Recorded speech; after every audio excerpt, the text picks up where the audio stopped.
Now for a movie rant break, One Up presents a movie rant break.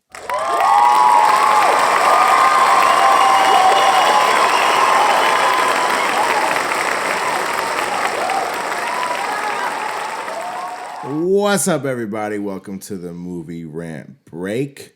Today, got a super dope episode, as we always do over here at the Movie Rant Break. I got a returning guest. I got Lee J. Giles in the motherfucking building. What's up? What's up, bro? What up? We got Lee J. Giles in the building, who is an artist, a really dope artist. Glad to have him back. And we are continuing the Batman Dark Knight trilogy reviews. And today we're going over the Dark Knight. I'm really pumped about that. And I hope you are as well. Super hyped. Yeah. Word. You don't sound that hyped. I'm pretty hyped. You're pretty. That's like you super hyped. Yeah, probably. I mean, this is what I like. That's what I'm like on Christmas when people are giving me gifts because shit. And then they accuse me of being ungrateful. Oh shit! It's like, no, I am grateful. I just don't. Maybe I'm autistic that way, where I don't emote. You're self-diagnosing. Yeah. The gift giving thing, like, I definitely like when I get a big reaction if I give someone a dope gift. Like, I think just surprise is the biggest thing to look for when you're trying to give a dope gift, not necessarily like complete like excitement. I don't think that's like. Over the years, I've learned to fake a positive thing because I have to be like, I got to meet an expectation of. Wow. But that's fucked up. Yeah. Well. Noted though. Shit. Okay. Some people want to watch the world burn. Hey, great quotes in this film. We'll get to that. But also, just so people know, we already reviewed Batman Begins like a while ago now. Wasn't that like a fucking year ago, it seems? Yeah, it was like almost. It was I think it was snowing when the last time was. Yeah, it was like late winter, early spring. But you gave Batman Begins a 7 out of 10. I gave it a 7.9. So just so you know, moving forward, that's where we stood with that film.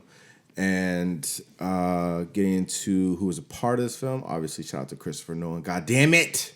Dude's a fucking G. Screenplay by Jonathan Nolan and Christopher Nolan. Story by Christopher Nolan and David S. Goyer. Obviously, this is based on DC Comics. It was produced by Emma Thomas, Charles Roven, Christopher Nolan. Now, the starring list is Christian Bale, Michael Caine, Heath Ledger, Gary Oldman, Aaron Eckhart, Maggie Gyllenhaal, Morgan Freeman, and a lot of other ones, which I'll get to, but those are the main leads, which is a beast cast. Cinematography, Wally Pfister, edited by Lee Smith, music by Hans Zimmer, he's a G, James Newton Howard, and it came out July 18th, 2008, with a runtime of 152 minutes, which is 2 hours and 32 minutes. Budget $185 million, with a box office of $1.006 billion.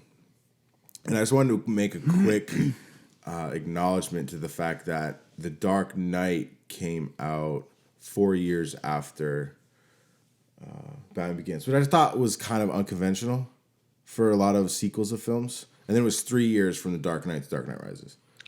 So it was like a big window, I thought. Yeah, when you consider how long, a movie takes, but then also a superhero movie takes. Superhero movies take like a year of like, or maybe slightly less than a year of like pre-production or production, but then like a year of post-production with like. And Christopher Nolan, I think that's when he did,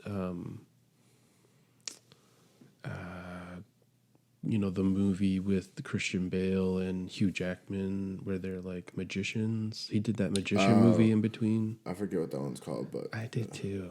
That's okay. Yeah, it's not The Illusionist. It sounds like that's it. No, that's the Edward Norton version of that one. Okay, it's okay. Yeah. But then the way Christopher Nolan probably makes a movie a little bit slower or slower thoughtfully to do a movie in between 4 years is it's not so bad, I guess. No, I think if you think about the time that came out, that was before superhero films and studios were really investing a lot in these continuational projects that involved a trilogy or more. Because now they got more on a schedule. Because Iron Man came out in 2008, if I'm not mistaken. Yeah, now they're on a production line where yeah. I think Iron Man also came out right around Dark Knight. Also, they're pretty close together. I think. Iron Man, yeah, it was Yeah. 08. Yeah, like a couple months, like a month or Yeah, two. Yeah. which I think that those films in general just like changed cinema and at least how it's fed to the consumer because of all the money that was involved in it. And they're like, oh shit, a Batman movie just did over $1 billion. But I could be wrong. It could have been other factors, but it feels that that was a perpetuating notion. I think them both being successful probably helped them both at the same time. I mean, one leading into the other. People were probably ready for the next one after the first one, came out. The Whatever, which I think Dark Knight came out first before Iron Man. Iron Man might have come out like that next month. They're probably summer blockbusters.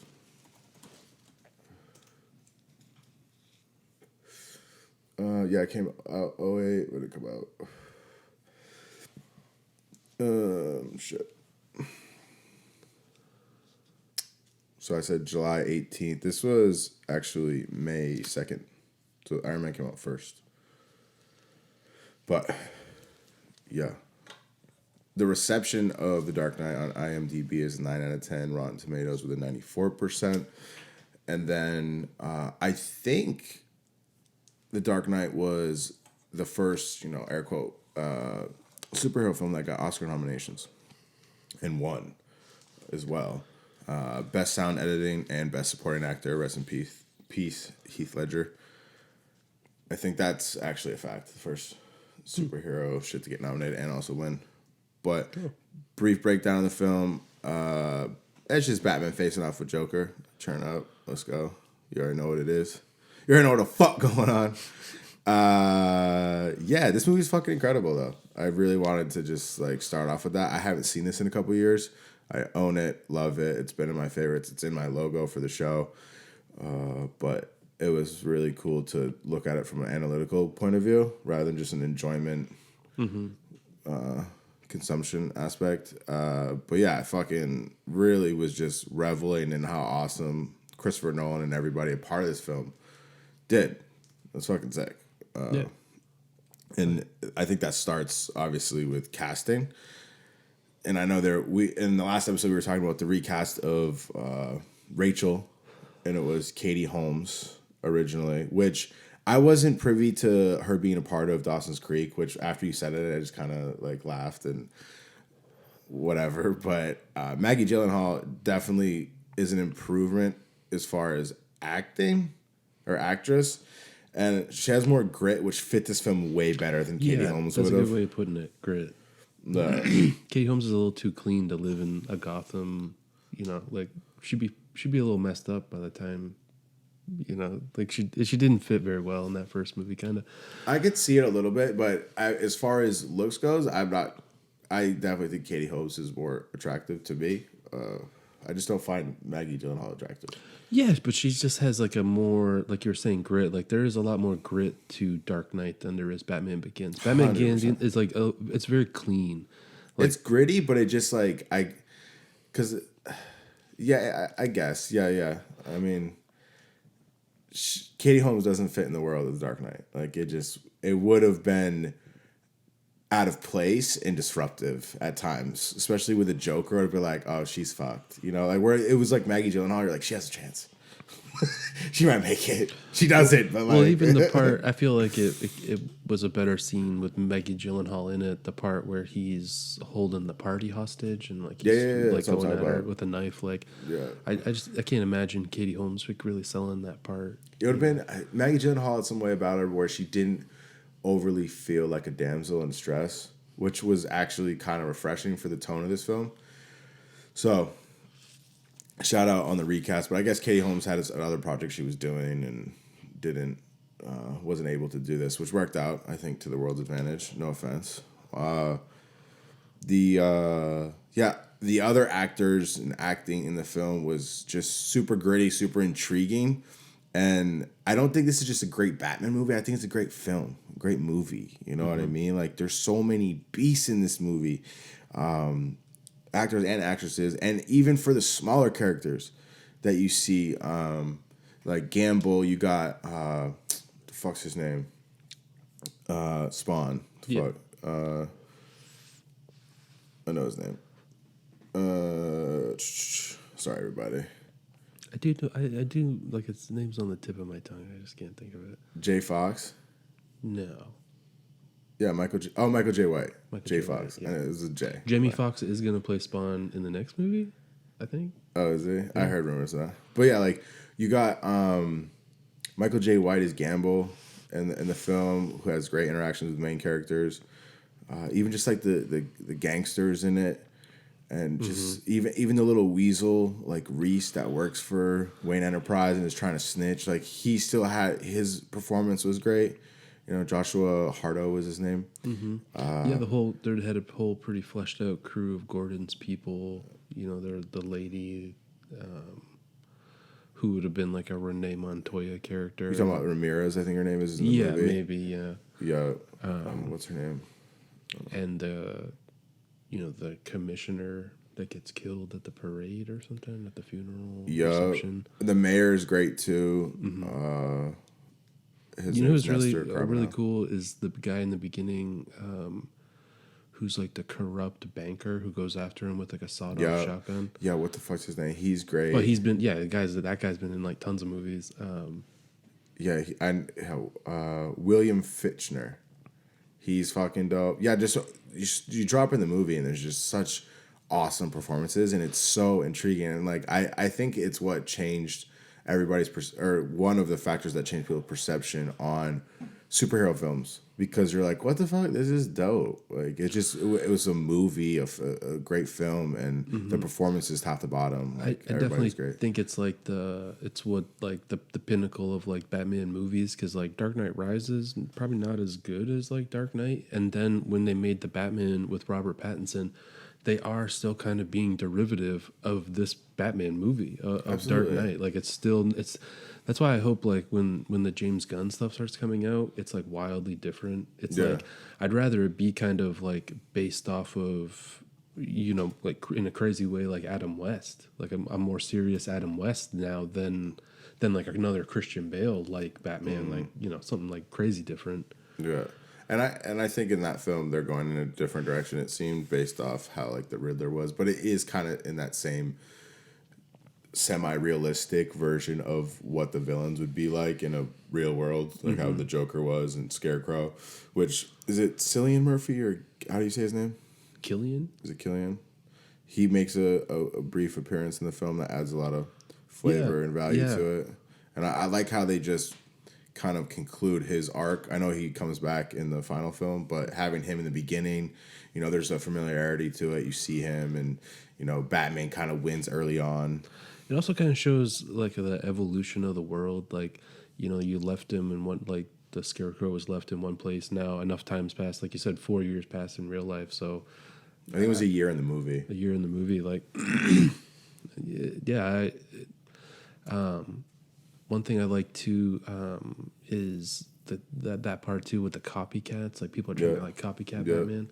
I think that's really cool. Yeah, it's like the evolution of Gotham, which is just, it makes it feel more relatable in some regard, because there's more than just a conflict. There's like all these other minor premises and stories going on, and just the whole evolution and world building of Gotham is like something to engage with and watch, I guess. I don't know. Yeah.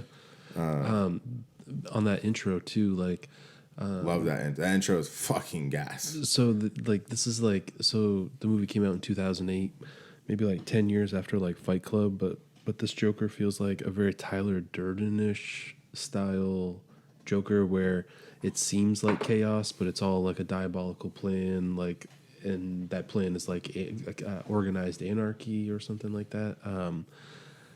So they kind of like establish that in the beginning, where you see some kind of plot unfold where one kills the other as they get to like it to just be the Joker, and then the guy who drives the bus, and then he shoots that last guy, and then it's just like, so I think that's cool. I think it shows immediately up front, like establishes what kind of, you know, Joker Heath Ledger turned out to be kind of throughout that movie. That scene definitely sets the tone and just like who the Joker really is and who we're going to be watching. And it just makes the whole rest of the film so awesome. And you see him driving out with the bus. which was clever. You know what I mean? And then later in the film, after he blows up the hospital, he drives away on a bus. I thought it was kind of funny. He's like, and then he's driving like an 18-wheeler. The Joker in this film loves driving like semi trucks and buses, which is dope. Have you read that part where he's like walking out from the hospital was like slightly improvised because there was not supposed to be a delay on his like For detonator, and it was all like improvised, like. Because I love how that walkout is so Yeah. good. It's such a good walkout. Love that. And if we were keep talking about the Joker, he is so dope in this film, and I know a lot of people just dick ride, Heath Ledger in the role that he did, but he did do phenomenal. Rest in peace. And the character itself is so dope, and like revisiting the film and just watching how the character has so much depth, and it's just you're seeing so many different sides of him. Like that dope walkout, but he doesn't really appear to feel any pain, which I like, And when he does feel pain, he kind of laughs it off, which is really cool. And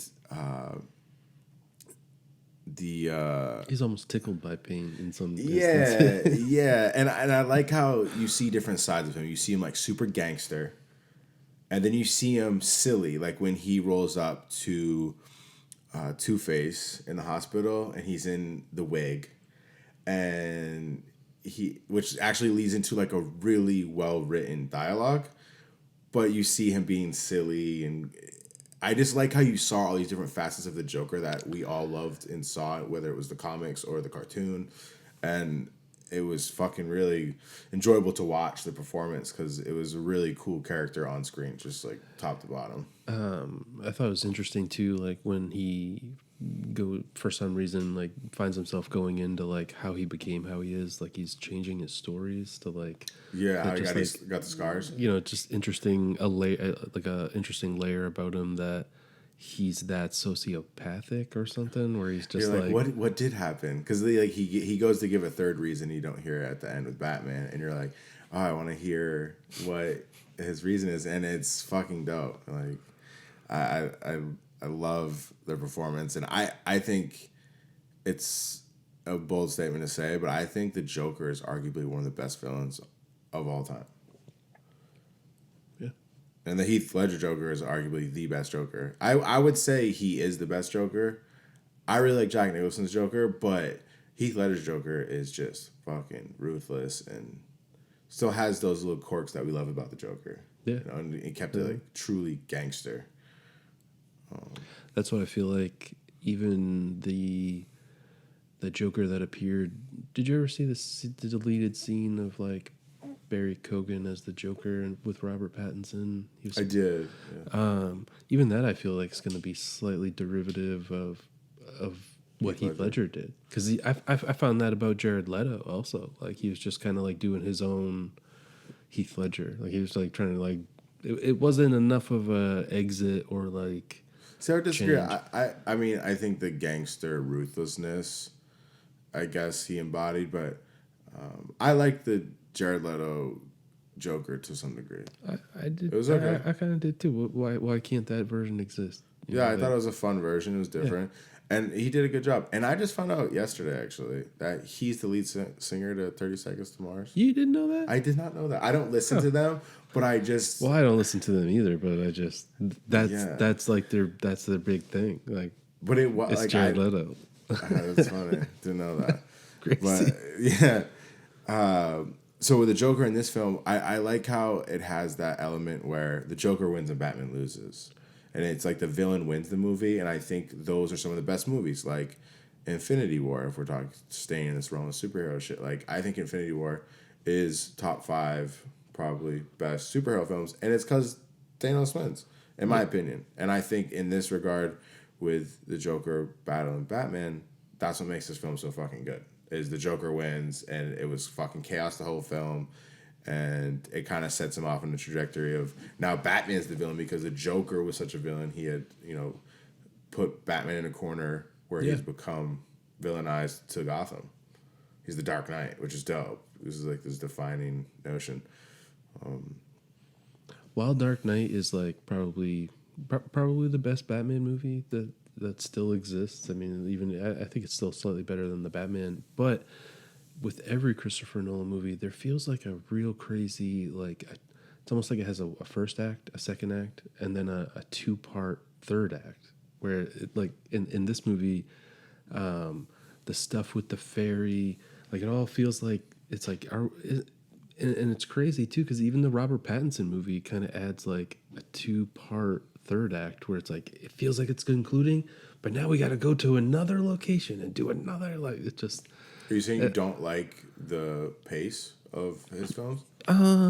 It feels like the third act could be folded together like a little bit more, and like it being separated almost slows down the movie in some ways to me. I don't feel that way in this film.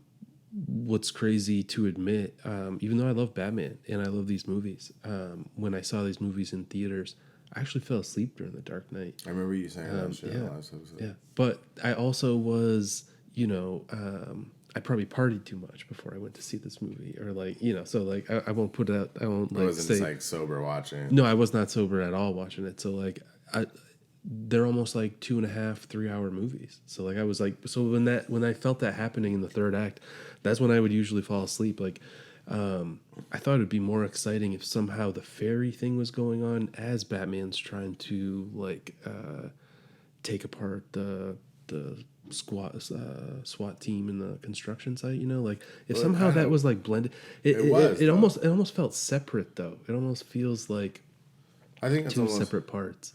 Well, I think it's almost like well done in that sense because it's two simultaneous things going on, and they were meshed, I think, well, but they're two different. I don't know. I guess I disagree with what you're saying. Yeah. I would have loved to see the Joker in The Dark Knight Rises. Yeah. I think he was supposed to be, and the ending. I think they got relatively what they wanted for the ending of The Dark Knight. Like, I think there was maybe another scene or two he was supposed to be in. I wonder how true it is to say that he was going to be in the third one, because I think he passed away before Dark Knight even came out. I think he did, but I assume they still had, like, a trajectory of, like, what they were I did read that he was supposed to play the role that the Scarecrow ends up playing in the third one, where it was, like, a judge. Yeah, I read some shit on Reddit. I don't know how true it was, but it sounded interesting, where, like, in the third one, The Dark Knight Rises, the Batman has to seek out the Joker for help in finding Bane.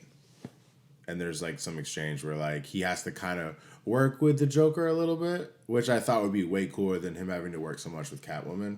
Yeah. So that would be kind of tight, but I don't know how true that is, but nonetheless was interesting. Yeah. There is a comic book out there called, it's like a graphic novel. It's just called Joker, and it does kind of read like a like direct sequel to Dark Knight. If you ever like, I don't really read comics, but yeah, you could possibly be into it for like how on the nose it's like clearly the Heath Ledger Joker that they're like using. Imagine like Batman arrests him at the end of The Dark Knight. This is like he gets out of jail and like this is what he does. Like, word! I fuck with that. It's cool.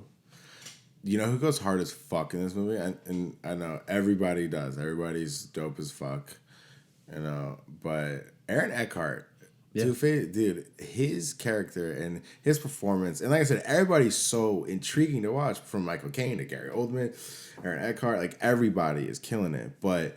To break it down for a second, like Two-Face and Aaron Eckhart was so enjoyable to watch the rise and evolution of Harvey Dent in this film and how he became Two-Face and just, that foreshadowing they did when he was talking to Commissioner Gordon about how, what did people call him down at the police station? And it's Harvey Two-Face, I think is what the name was. Mm-hmm. But they allude to it, but you don't know what it is. And I think when I first watched this film, and keep in mind it was many years ago, but I don't remember honing in on that being Two-Face. Like when he turned into Two-Face, I wasn't necessarily aware of it. And because 2008, that was what, like, I was like late teens or something. I don't know. I just remember being like surprised of his transformation. Maybe I didn't think it was going to happen or something. but how the evolution of Harvey Dent and how he came to be Two-Face was just really fun to watch. I honestly couldn't tell you if I knew that he became Two-Face, but I think knowing that like Harvey Dent's in it, you know, I was hyper aware that like it's like he's gonna become Two-Face right here, like from the Batman animated series, you know, being so familiar with that name, Harvey Dent. Like, sometimes you see movies and then they throw people in that are, if you know those names, like you're catching like all this other stuff, like. I just maybe I wasn't aware of Harvey Dent as much as I am now. You know, between the video games and everything and the movies now. But it was just such a great performance and so enjoyable to watch. And I want to ask you, did you think the CGI was well done or it was too much and they should have went with more practical effects? I thought it was pretty good. Because practical effects, you couldn't do like, you know, parts of him missing, which like they do. Like you can kind of like see through parts of his mouth and shit. It's like his ears gone. Like so, if they did it practical effects, it's still even if they matted it down, like they couldn't like remove like sections. It would be hard. I thought it was pretty good. It was like more it was kind of like underspoken. I felt like it wasn't as in your face as well. Look at the practical effects of like Tommy Lee Jones, like, you know, it's like which is a different tone, but yeah. And it's not really deformed. It's like I don't even know what seared off like entirely. Yeah, he's well done. Yeah. But I thought the CGI looked cool. And I thought so too. Yeah, I didn't think it was a bad move. One thing I didn't really care for was the court scenes with Harvey Dent. Even though he is a prosecutor, like I thought the court scenes were just like super over the top. I liked them, but it felt very soap opera-y where. For real? Him and Rachel are going back and forth where they're like, oh, and then they walk back to the table and they're like, what? And they pull out a piece of paper. Or maybe not the court scene, but it was the court scene and like the they're doing an interrogation and they're like walking in and out and they like realize something and then like really? You didn't like it? When they realize they can do like a RICO case, they're like, a RICO? Like just like I thought that was actually, I mean, I don't know what the banter would be between two attorneys, but it seemed it could like be that's legit. how you'd be like, oh legit. shit, you're right. It probably is legit because of the way, you know, prosecutors I imagine would be lawyers. Like because I think a lot of times with attorneys, like there's so many loopholes in certain aspects in certain cases. So it's like if they can, and I think that's the difference between like good attorneys and bad attorneys is how much you know the law book and what you can use to your advantage. So it's one of those moments the attorney's like, oh shit, you're right. We're gonna throw the book at him with this. Yeah. Sometimes when people are having a good idea, it probably seems real fake. Cause oh shit, like if you want to kill a public servant, Mr. Maroney, I recommend you buy American. Like, churn up. That's just fine. I know. It's like extra, but it was swag. Like word, and it's like so dope because Harvey Dent has the most evolution in this movie. You know, he goes from and he has that what's that famous line. It's one of the biggest lines in the movie about staying around long enough to become a villain. Yeah. Where is it? I'll pull it up. Hold on. What the fuck? I really wish Harvey Dent showed up in Batman 3. That like if you know Heath Ledger was like he died. An option. Yeah, but maybe he didn't. Like you know, he appeared to died. That's fucked up. I can't find it. Oh, you either die a hero or live long enough to see yourself become the villain. Great line. This film has great lines in them. And then that kind of plays out in the end. He lets Harvey Dent like die a hero, kind of like instead of become a villain. Yeah. That's. But become a villain himself. Yeah, it's like cool that they like do a callback with that line though. You know what I mean? Because then he, you know, becomes the villain. Yeah, there's so many good lines in this movie. Sometimes the truth isn't good enough. Sometimes people deserve more. It's a good line. I think it's super. I was just thinking about it like either yesterday or the day before, and maybe from like my own personal experience. I was just like, when Alfred just lets Batman think, like he's like, Rachel's gonna pick me, Alfred, but Alfred knows like otherwise, and he's just like, yeah, I'm just gonna let him think it, and like, Yeah, I was gonna ask you, did you think Alfred was wrong for burning the letter? I don't know. Come on. So does then? See, that seems a conflicted ideology in Alfred. Does Alfred want him to be Batman, or does Alfred want him to stop and live a fucking normal life?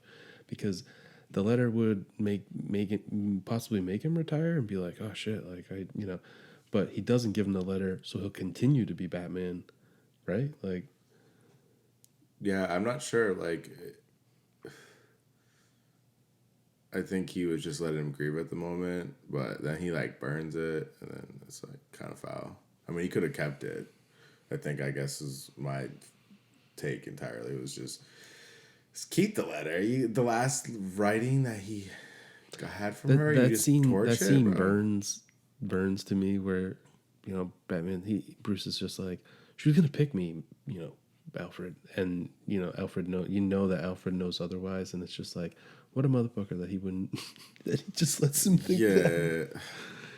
That's not a real friend. Like, that's fucked up. Hey man, some men just want to watch the world burn. Yeah. That's a good I feel that more now than I ever have in like my life. So yeah, it's. I could get behind This is that. the internet. This is the internet that makes you feel that way. No, it's reality. Okay. Yeah, the shots in this movie. Fucking. Like we were saying, like I was talking to you before, like this is one of the first movies where Christopher Nolan like really developed what kind of visually is his style even now. Like he perfected it. He does dark color grading. I thought of the name The Prestige. He kind of like, so Batman Begins kind of, you could kind of tell he's starting to look how his movies end up looking, but it still kind of is its own thing. Then The Prestige and Dark Knight, where like he's like locking in like the cinematography, like that you still kind of see in like one I watched the other day was Interstellar. And it's like this a lot of this looks like Dark Knight to me sometimes. Yeah, like it's the same with like Inception. Yeah, Inception. Oh yeah, like all of them have this like dark color grading, and they're like it's really crisp and beautiful, visually pleasing shots. Great job with that. And even like something that wasn't such like a big thing maybe in Batman Begins was like movement. Like in the right in the beginning, they're starting on like a panning shot. And then the panning shot breaks when the side of the skyscraper like blows out because they're like the window, and they still do stuff like that. He's always like doing different stuff with like movement, even still. Yeah, and in this film, he didn't CGI Gotham, which was a good movie. They filmed in Chicago, and I think the third one they did in Pittsburgh, if I'm not mistaken. But really good move because it made Gotham feel so fucking real. Yeah. Or like the CGI city in Batman Begins. I don't think it looks terrible, but it's not a real place. Yeah.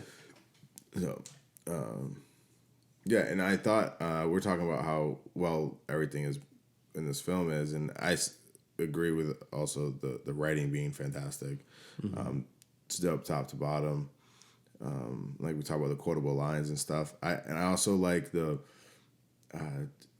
fact that Batman goes to a club, and the line that is it Maroney, I think, is talking with this chick, and she's like, "Do you want to go somewhere quiet so we can talk?" And he's like, "What makes you think I want to talk to you?"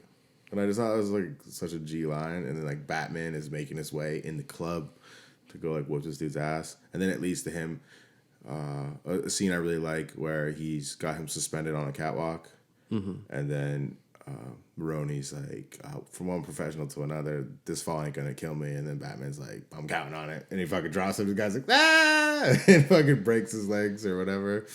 And it's a constant bombardment of awesomeness in this movie, man. And it's just fucking dope. Yeah, one of the most intense parts, it's like the car chase when he's trying to kill Gordon, when he thinks like Gordon is inside or something, or when they're trying to kill Dent, Yeah. And then it starts from the transport with like them pulling up in the 18-wheeler, and then they get out of the 18-wheeler, and like the 18-wheeler flips over Joker or something, and like he's got what looks like a Tommy gun kind of like blasting in the street, like.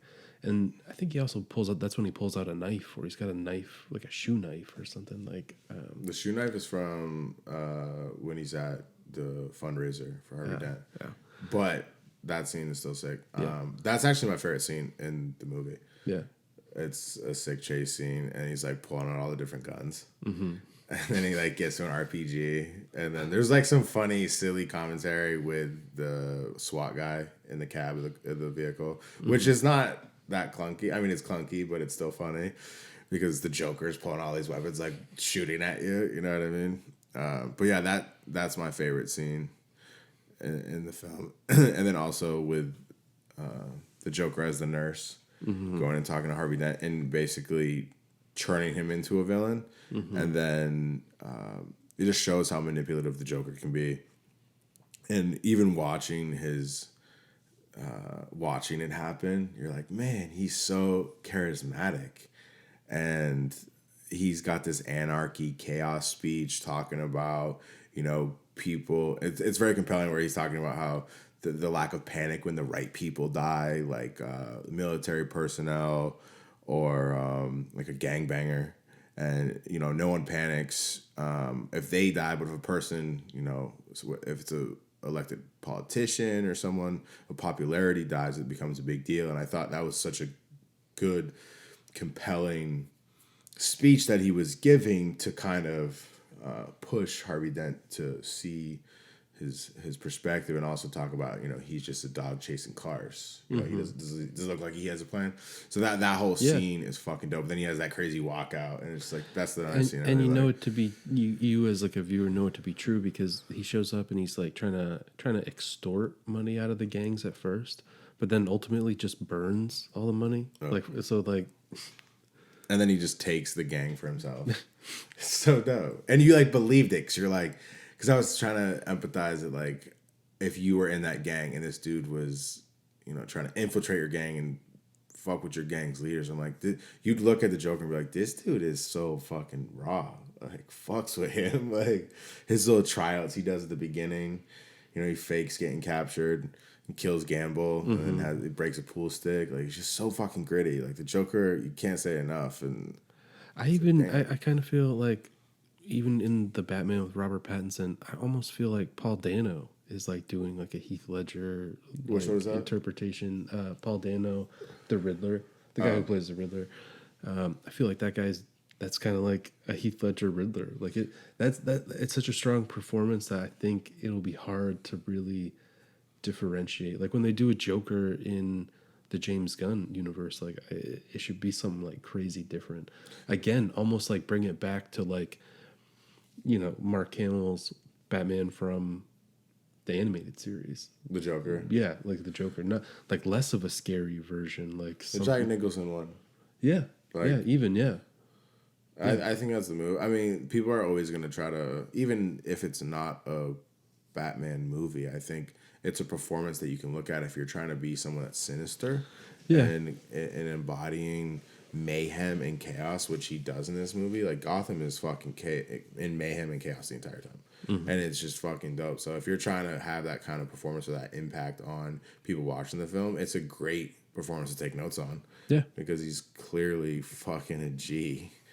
Like fuck, what? Yeah, we were talking about the fairies earlier. I thought it was interesting, and I know in movies sometimes you can't encompass everything, but I thought it was interesting that no one tried to jump off the ferry. Yeah, on either boat, like that wasn't an option. Like no one had brought it up, or like it wasn't covered. I don't remember the Joker saying if anyone tries to jump off, like I'll kill you.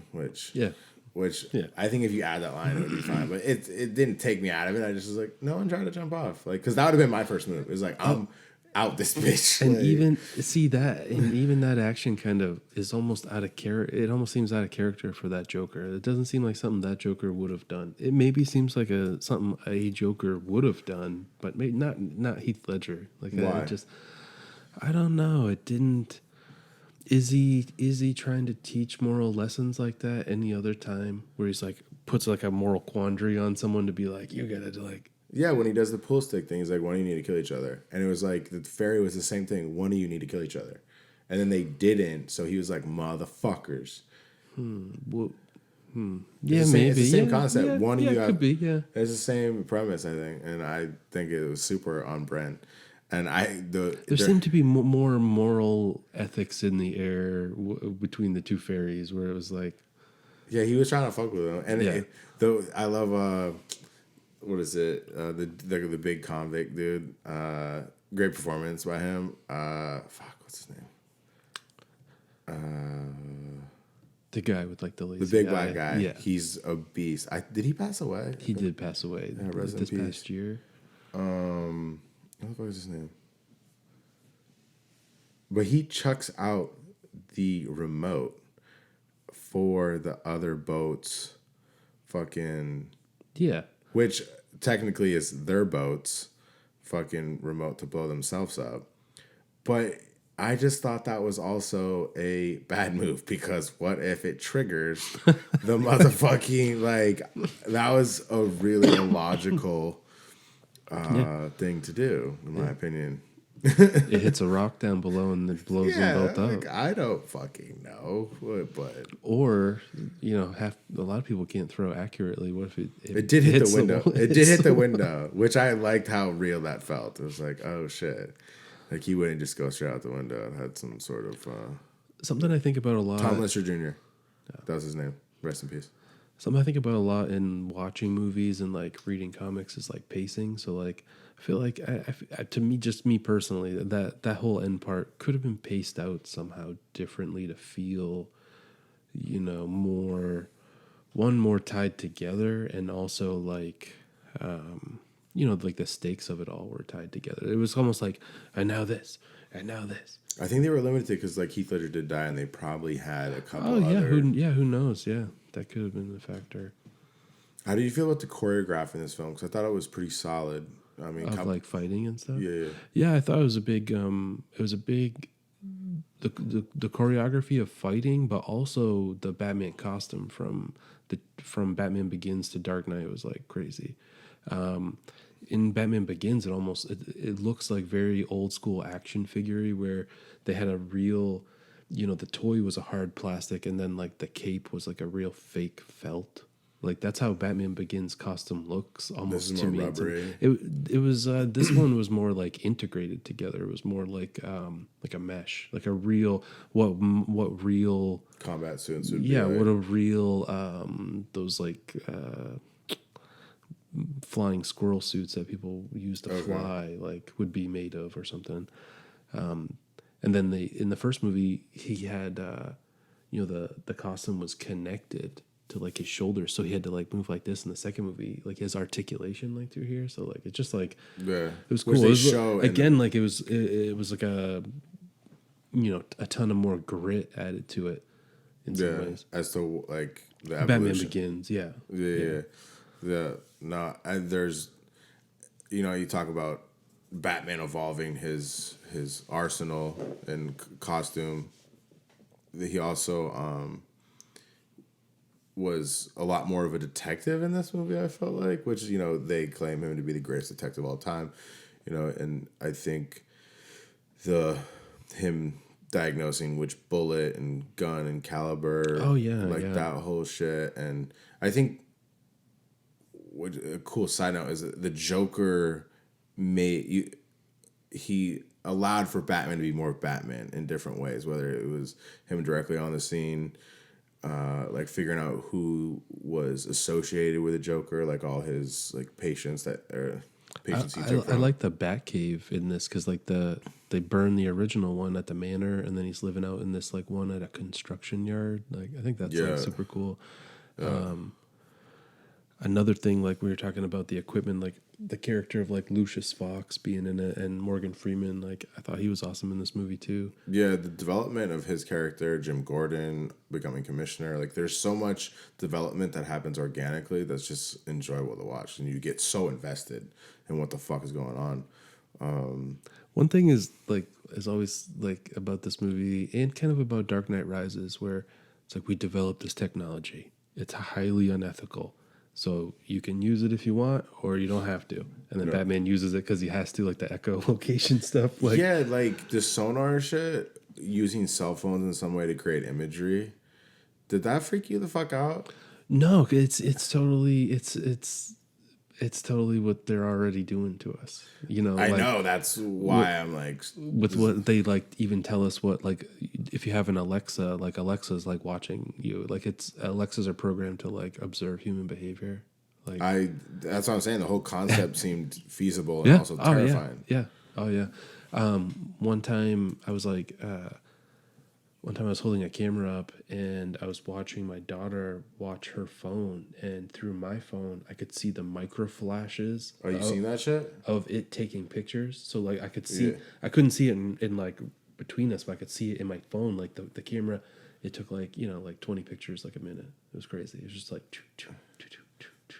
I heard about that shit. It's just terrifying. But it's just funny. Lucius develops this technology and it's like it's highly unethical. But like people are getting serial killed and like shit. But like Because you know what it leads to. The moral quandary of it, where he's like, we can't use this technology, like Bruce, like, and then like that seemed like, you know, it would just seem that seemed fake. Counterintuitive. Yeah, it seemed conjured, kind of like it was just like fake drama. It's like if realistically, Lucius would be like, yes, I developed this shit. We can't give it to people, but we're going to use it to catch Joker right now. Well, Bruce Wayne developed it.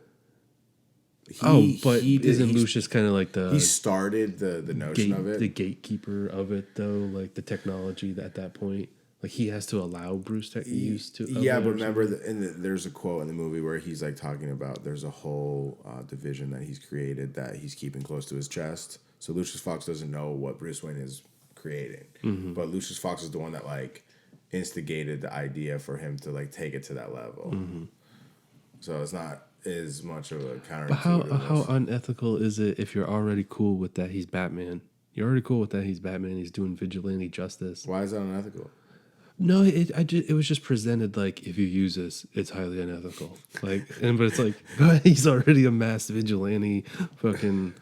I know, and I like how it made me feel that's like how Batman would be able to like track down villains. Like I was like, oh, this would be how he does this. Yeah.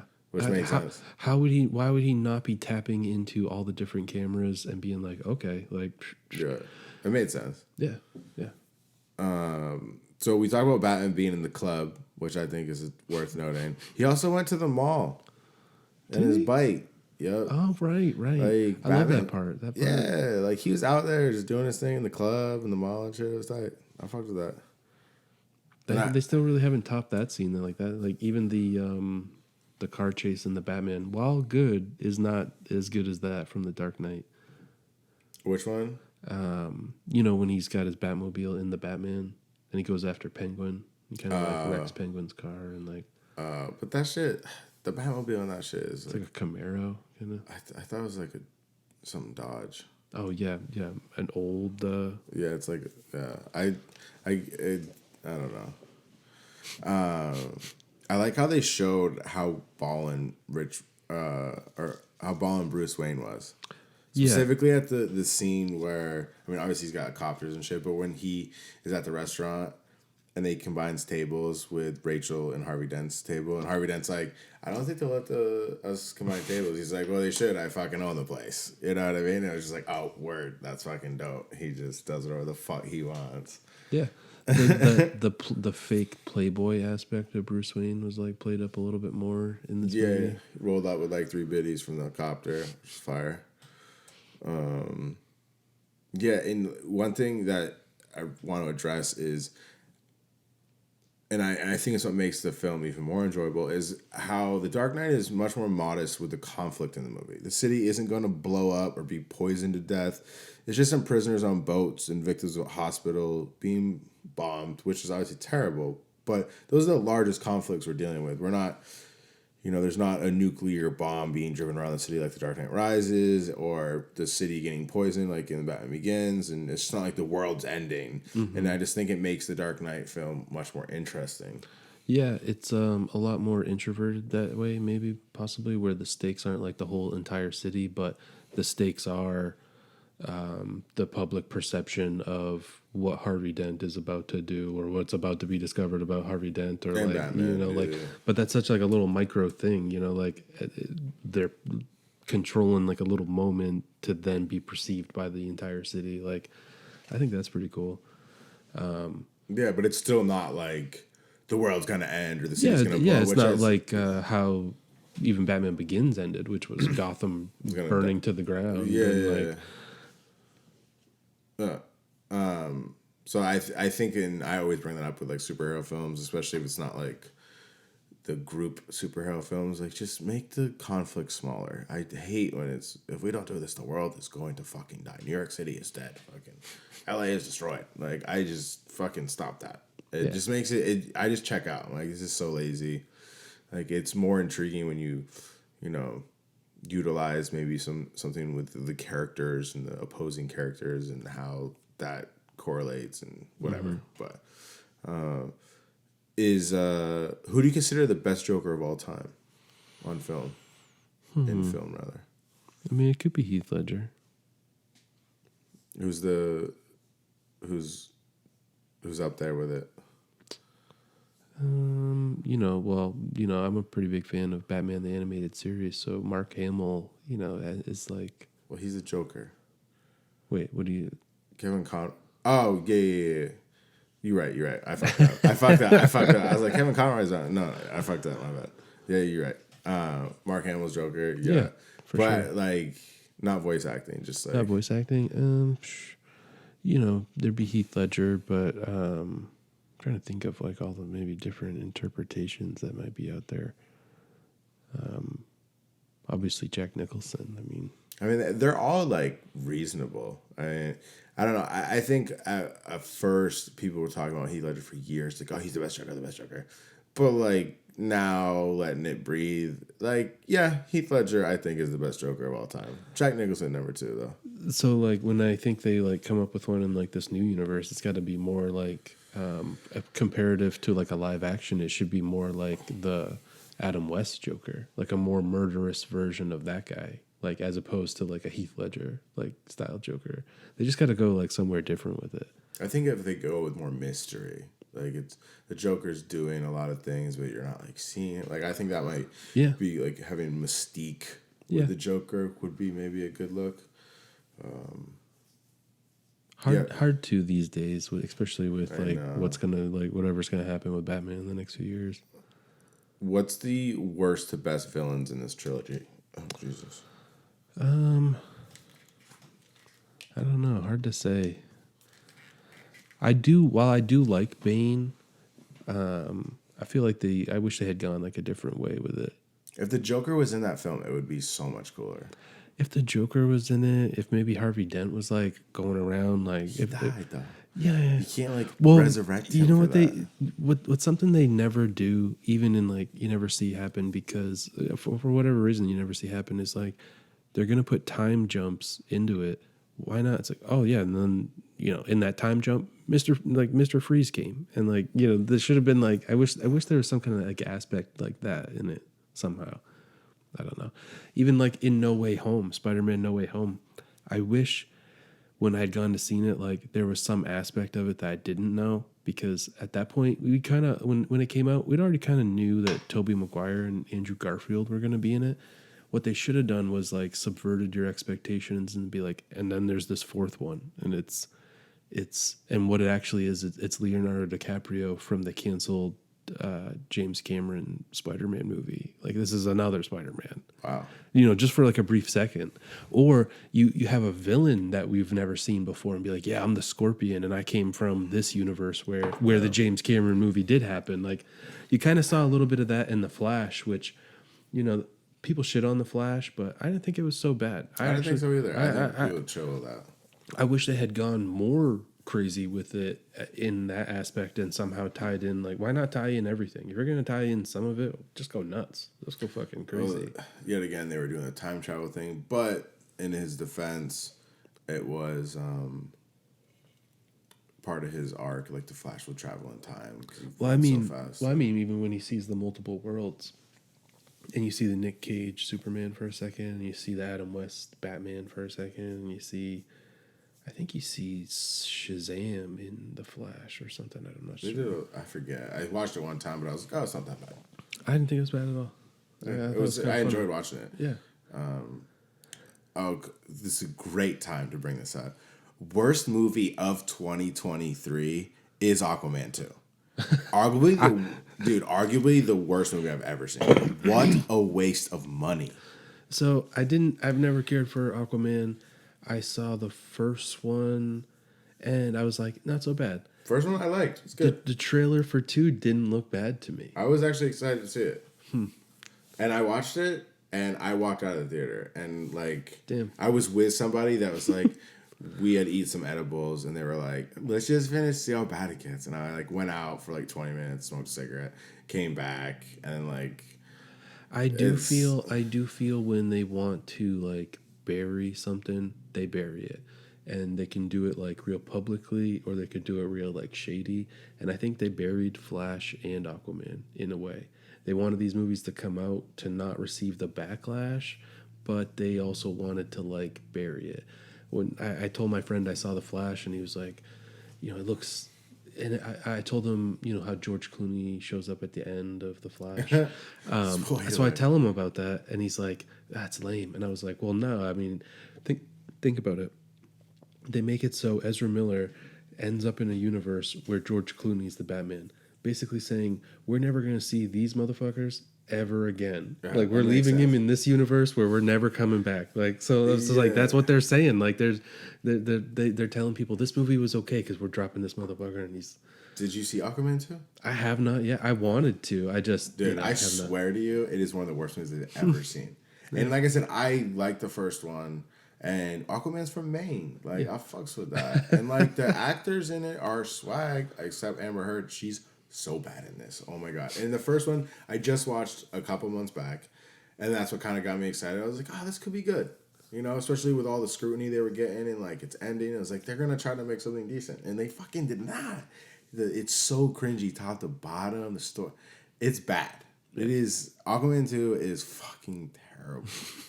Definitely the worst movie of 2023. It was the worst movie I saw all year. And like one of the worst I've ever seen. It's so fucking bad. In Batman related talk, I wish in Flashpoint they must have already known they were gonna like shit can the Batgirl movie. I wish they had like been like, let's take the most badass part of this movie that we're throwing away anyways, and stick it in Flashpoint for like a brief second where you see Batgirl and you see the Michael Keaton Batman doing something, or like it would have been cool. I don't know how I feel about Batgirl, like to be honest. So you didn't answer my question. What is the worst to best villains in this trilogy? Okay, so rank them. Yeah, like worst to best. From best to worst. Okay. 2, 1, 3. No, like because there's multiple villains in each one, right? Oh, rank the villains. Okay, so Joker would be probably the top one. Okay. And then maybe Ra's al Ghul. And then maybe Bane. And then Scarecrow, but that said, I do like them all. I mean, I like Tom Hardy as Bane. What about fucking Two-Face? Well, oh fuck yeah. While I do like him as Two-Face, I do when you see, I forgot him because he's so underutilized. Kind of like he really. I figure. Because he kind of just he becomes Two-Face towards. He makes that movie, dude. Like the Joker wouldn't be what he is without. I wish I had gone somewhere other than his death. You can't have it all, bro. Just his death, because they could have been like Harvey Dent did die. Now his body's out there with Two-Face's mind, and he's doing gangster shit. Word. You're still not answering my fucking question. So I'll go from best to worst. Joker. You're gonna change my question?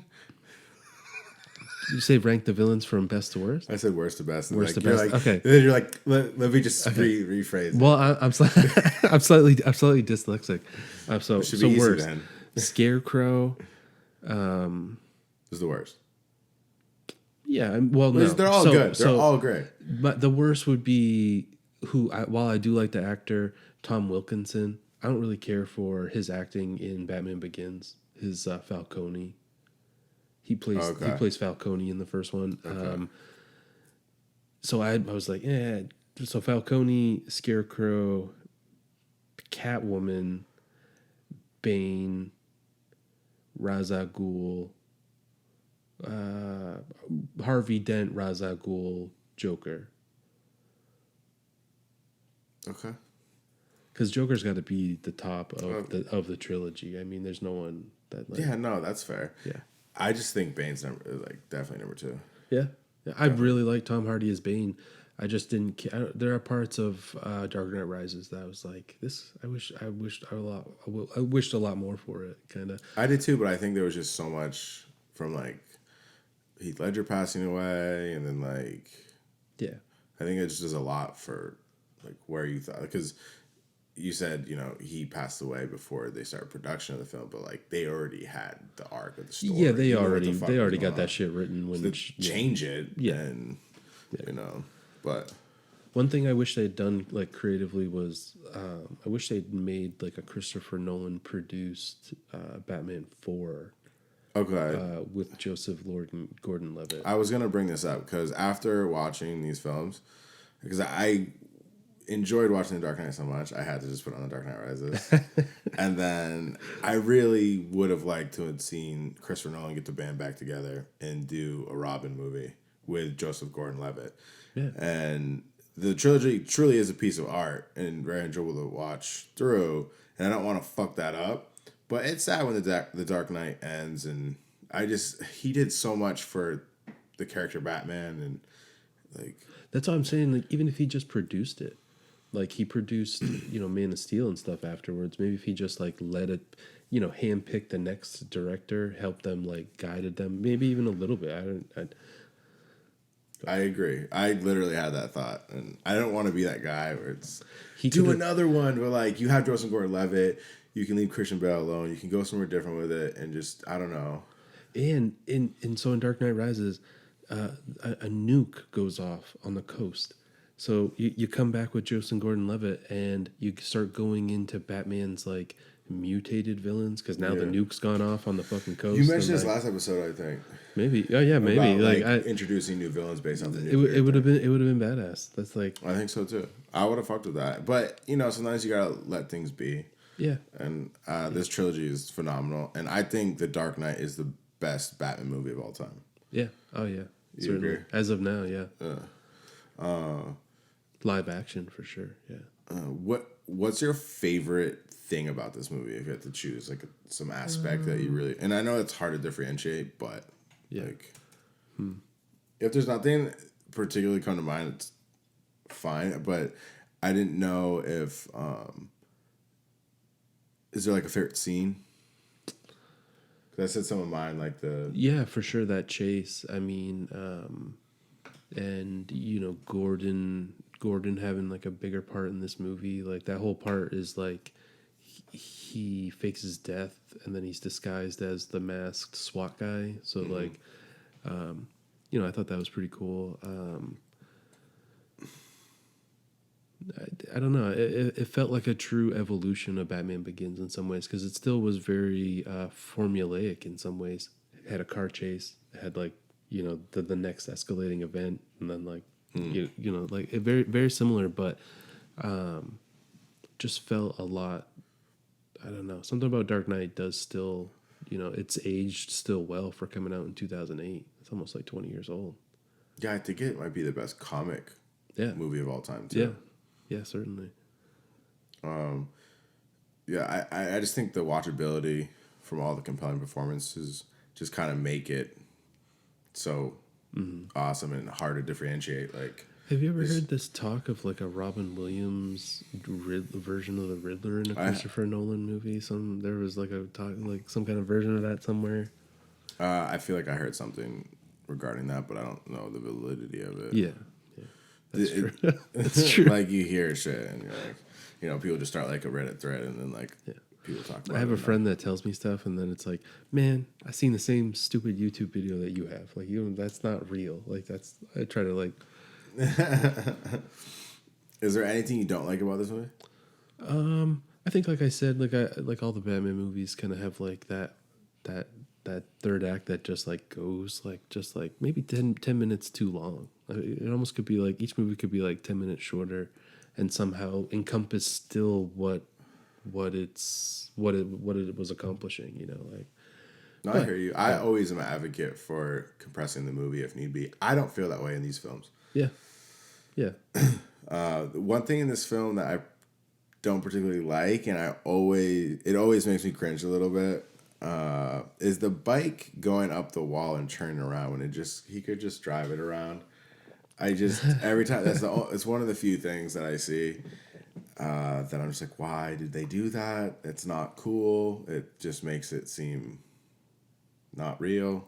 Yeah. And then the other little thing, I don't hate it, but when the Batmobile launches up out of what looks to be off nothing and block the RPG.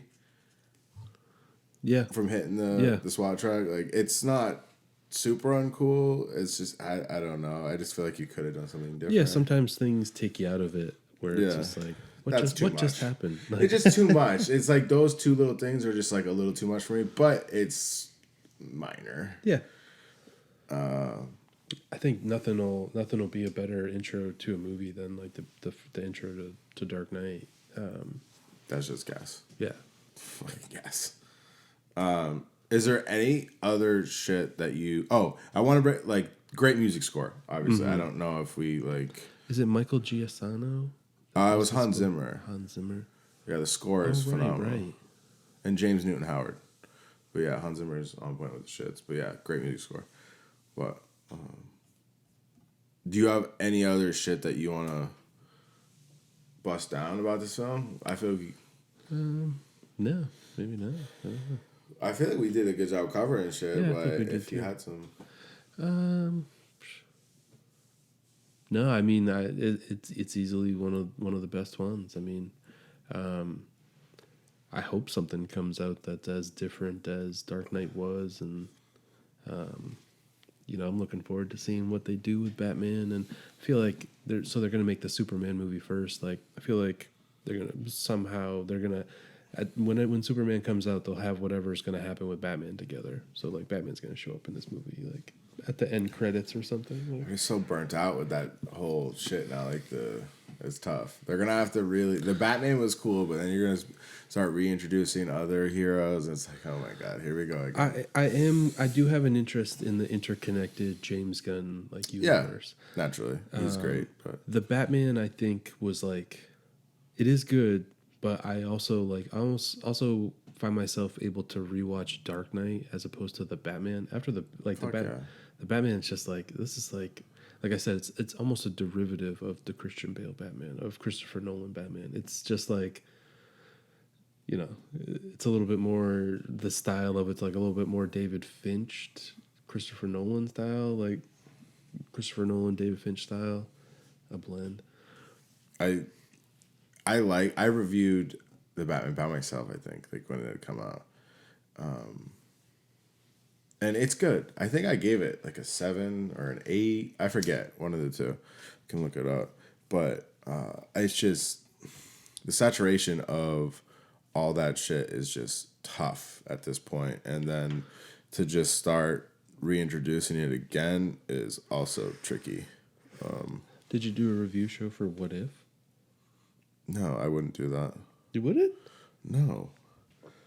Did you? Batman, I gave a 7.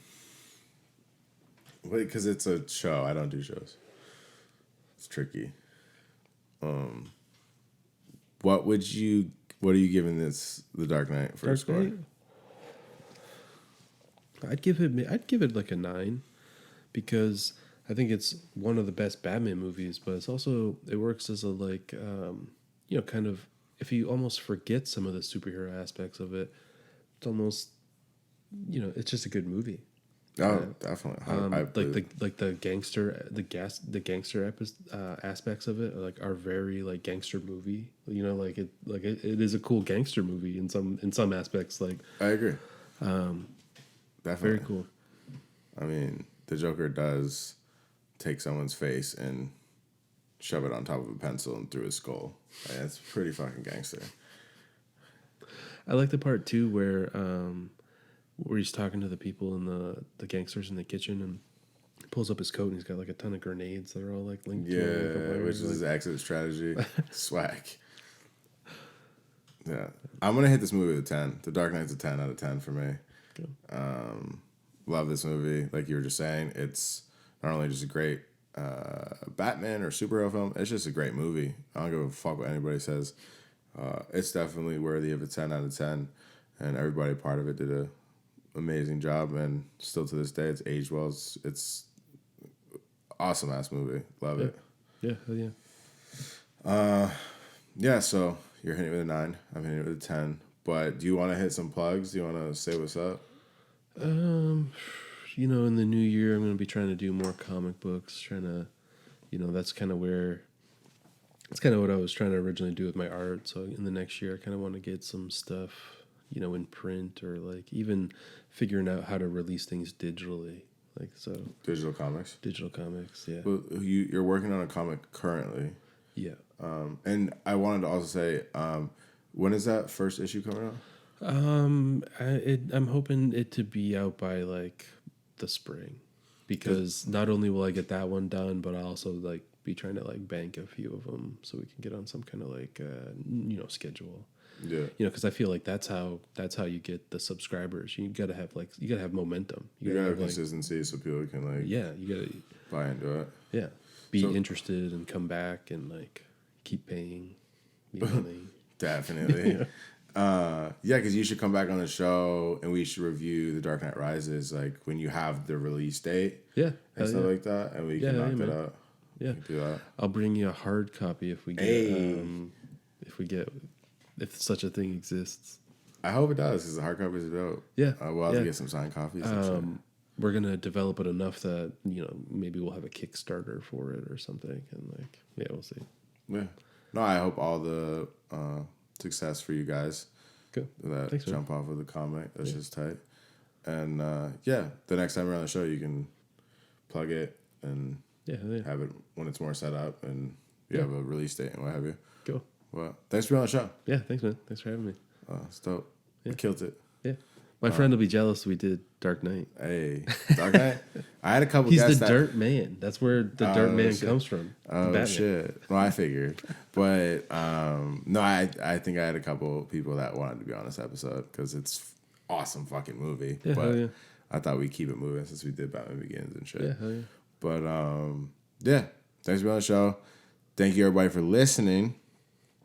Lee J. Giles hitting The Dark Knight with a 9 out of 10. Your host hitting it with a 10 out of 10. Turn the fuck up. I appreciate everybody for listening to this episode. I will check you next episode. Deuces.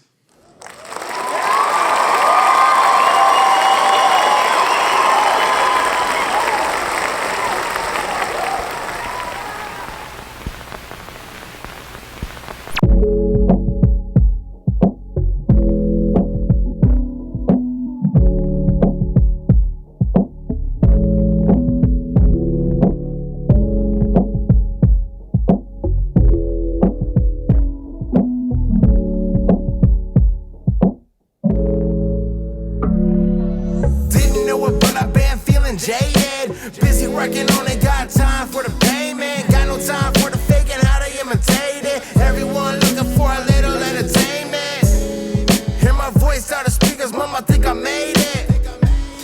Mama think I made it. Mama think I made it. Life like a game of ring toss. You keep paying and keep losing until it's all lost. I feel for all the love lost and all the ones who can't afford the cost. Living in the struggle, avoiding the shame. Having good people in your life so it can change. I ain't ever try to be the same. New me every day, I wish people did the same. Appreciate every day, but I love a day off. Work too much, I hope it all pays off. Cultivate based on my last expectation. Use my other eye for a different observation. All we have is now, so I'ma be in it. Life's a bitch, that's why you always see me grinning. Everyone mad about other people sinning. I thought everybody did it, so why you bitching?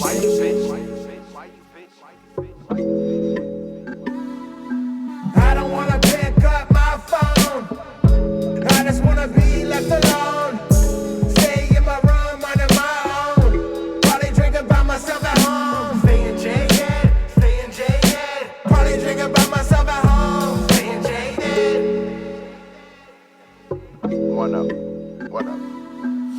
stingy with my time while I got my lofty goals in mind. Feeling some type of way with an ever-present eye. Brush it off, like when I drink a couple bottles. Then next day, damage control. Always hope I can manage, but you never know what the next day gon' bring. I just keep it moving, wins and losses. Work through it with no breaks for snoozing. Always going for the win, limited time for the losing. Didn't know it, but I've been feeling jaded. Busy working on it, got time for the payment. Got no time for the faking, how they imitate